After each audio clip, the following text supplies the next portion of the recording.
I had a Christian nationalist tell me that I wasn't going to get into heaven. I'd like to read you my formal response. You can keep that heaven then, the one where God turns me away, says I loved too deep, too wide, too soft, too free, I was too open-handed with my empathy, where he says I sat in all the wrong pews or no pews at all, says I showed up for the ones others prayed would fall, because I've seen Jesus, and in places I was told to flee, in jail cells and shelters and broken beliefs.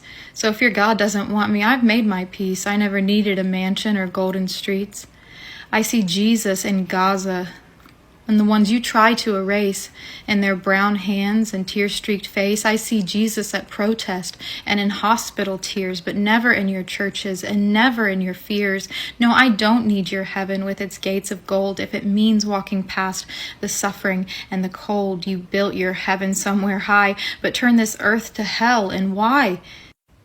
You hoard your power, your comfort, your creed, while children are dying because of your greed. You weaponize the Prince of Peace to wage a war on the least of these. You're so worried about what a sinner deserves, you forgot to follow Jesus' words, the ones that healed, the ones that fed, the ones that broke rules and raised the dead. Jesus who wept, Jesus who stayed, Jesus who washed dirty feet, Jesus who prayed. He touched the leper. He stayed with the shamed. He defended the women the church tried to blame. He flipped tables and shattered religious control. He picked up the lost and made them feel whole.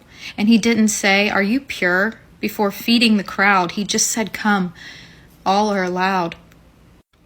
But you've made a false God from culture and greed, an all-American Jesus who only loves those he deems clean, so you can keep your Pharisees and your polished facade, your Paul-like prophets and your politicians you've turned into gods. If I must burn, let me burn with the heretics and the healers. Let me march with the dreamers and the believers.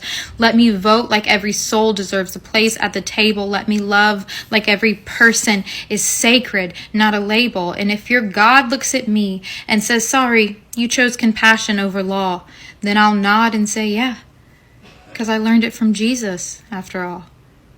The Christ I follow was barefoot and brown and radically kind, and he never asked the outcast to leave their heart behind. So if heaven means silence while this world suffers and burns, if it means denying the lessons that he's let me learn, then you can keep that heaven.